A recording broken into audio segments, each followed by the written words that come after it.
On August 23rd, 2022, we will get our hands on the updated versions of the ARC subclasses across all classes in Destiny 2.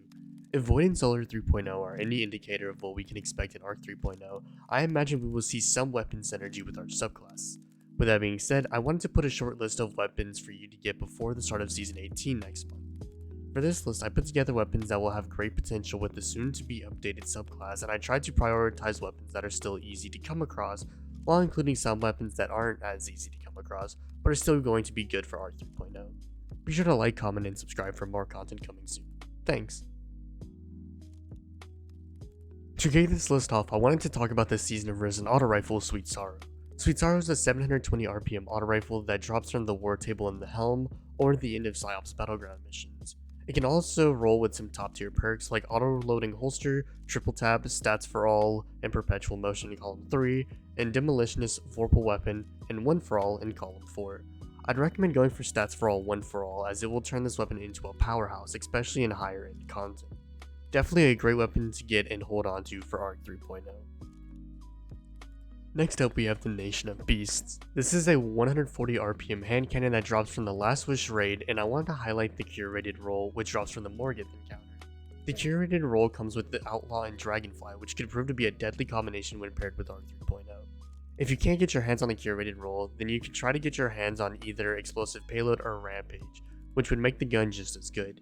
If you're not able to partake in the Last Wish raid, or you just don't have a group to go through the raid with, then the Waking Vigil would be a great substitute.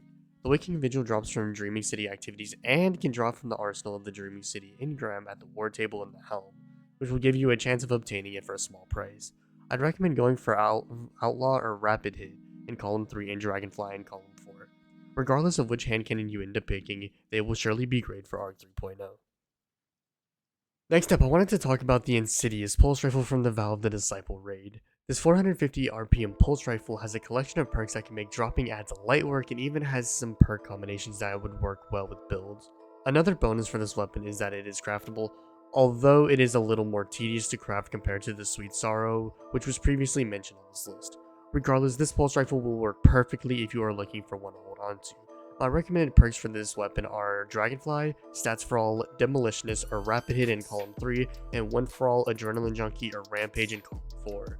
Dragonfly can work great with One for All and Rampage, as hits from Dragonfly proc One for All, and kills with Dragonfly proc Rampage, which can prove to be great in the build crafting combo of Demolitionist and Adrenaline Junkie have outstanding synergy, and can be a deadly combo to have in your arsenal.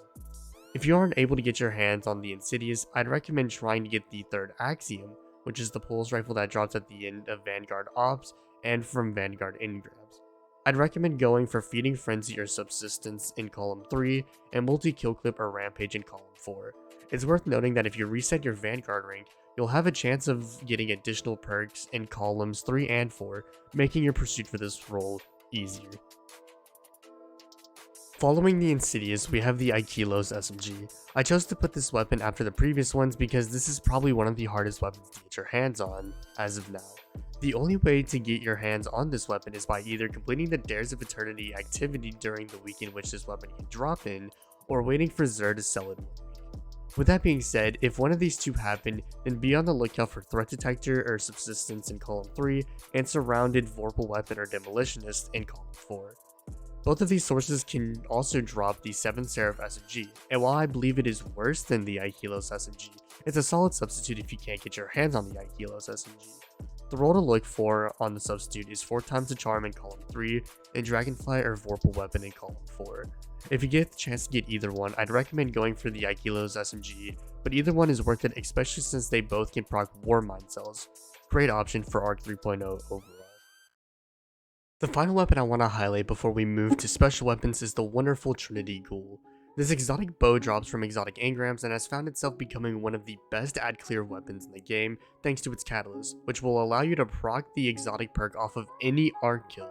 I'd highly recommend picking this weapon up and getting its catalyst, which drops at the end of strikes, because this thing will 9 times out of 10 be even better when paired with ARC 3.0. Definitely worth the pickup.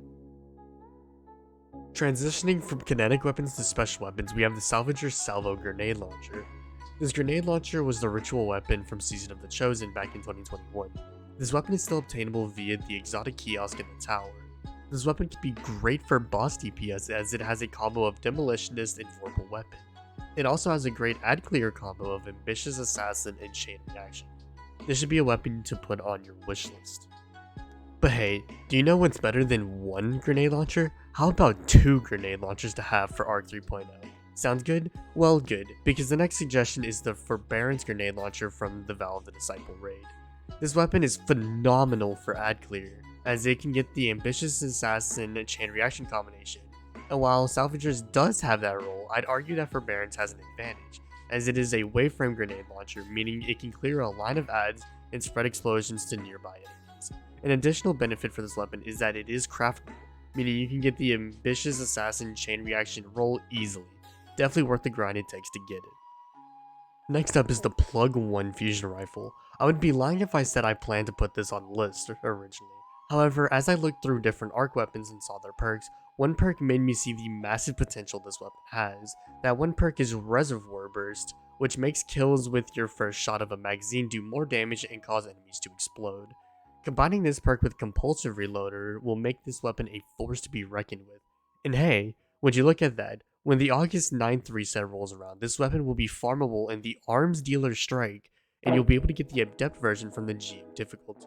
This means you will be able to farm this weapon from one of the easiest Grandmaster Nightfalls in the game, which is beyond a steal and something you should consider going for.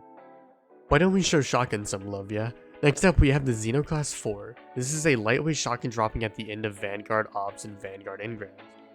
The reason I am highlighting this weapon is because pellet shotguns are going to be receiving a damage buff in PvE, increasing the buff it originally got from 10% to 25% with the July 19th patch. This means that pellet shotguns might be a great option PvE again, so it's definitely worth grinding for. I'd recommend going for Lead from Gold, Field Prep, or Autoloading Holster in Column 3, and Vorpal Weapon in Column 4. You can also get 1-2 punch on the shotgun in case there happens to be a broken build with ARC 3.0 melees in the future. Absolutely worth the pickup. Side note, but you may also want to have the 4th Horseman on standby, especially since it's ARC and will benefit from the shotgun buff. Here we are finally at the heavy weapons, and to just jump straight into it, we have the 7th Seraph Saw. While this weapon is relatively difficult to get, I wanted to still highlight it as it could be a great option. Furthermore, it seems to be a weapon Xur loves to sell pretty often, which is a bonus. Similarly to the IKELOS and 7th Seraph SMGs that were mentioned earlier, it can also drop during a specific week of Dares of Eternity. While this weapon can pair well with ARC 3.0, it can also generate Warmind cells, which is great. The perks I'd recommend on this weapon are Clown Cartridge, Autoloading Holster or Field Prep in Column 3, and Vorpal Weapon or Firing Line in Column 4. Any combination of these perks will provide you with a great option to take enemies out with. Highly recommend getting it. Next up, I'd recommend grinding for the Hero of Ages sword. This is a vortex frame sword similar to the Falling Guillotine and the new Iron Banner sword, Razor's Edge. The main reason I recommended this sword is that it can come with a fantastic combination of Unrelenting and Chain Reaction. This means you can cause explosions on kill and get your health back on multi-kills, which should be relatively easy with the perk combination. This sword has a chance of dropping from the 2nd and 3rd encounters of the Grasp of Avarice dungeon. If you want a higher chance of getting the sword, I'd recommend farming the 2nd encounter, which will be rough, but you will have a higher chance of getting the sword. A great pickup if you're able to get it. Next up, we have the Thunderlord Exotic Machine Gun. Yeah, you remember this weapon? Well, it might just be a great option to have. With this weapon having an exotic perk that literally spawns lightning on the enemy you're shooting, this weapon has high potential of being an excellent pairing with ARC 3.0. This weapon could be a little rough to get since you'll have to earn it through exotic engrams, but once you get it, hold on to it for ARC 3.0. The final weapon I want to mention in this list is the exotic heavy grenade launcher Anarchy. The once best weapon in Destiny 2 may play a major part in ARC 3.0's debut, especially since it has great chaining abilities. This weapon comes from the exotic kiosk in a tower and does require 240 spoils to get, so if you don't have that many spoils, I'd recommend saving for this weapon because it could be insane next season. Definitely worth the pickup. And that wraps up the list. Across the length of this video, we covered 14 different weapons to pick up for ARC 3.0, not mentioning the substitutes. It is worth noting that you don't need to pick up every single weapon that I talked about in this list, but if you want to be prepared for ARC 3.0 next season, then I'd recommend you get as many as possible. With that being said, I hope you found this video useful. If you did, please consider dropping a like and comment any weapons I missed down below so others can have more suggestions. Finally, be sure to follow me on my social media platforms, where I post frequently and where you can interact with me. Those links are in the description below. Anyways, I'm SniperKH and I'm out. Good luck with gaming.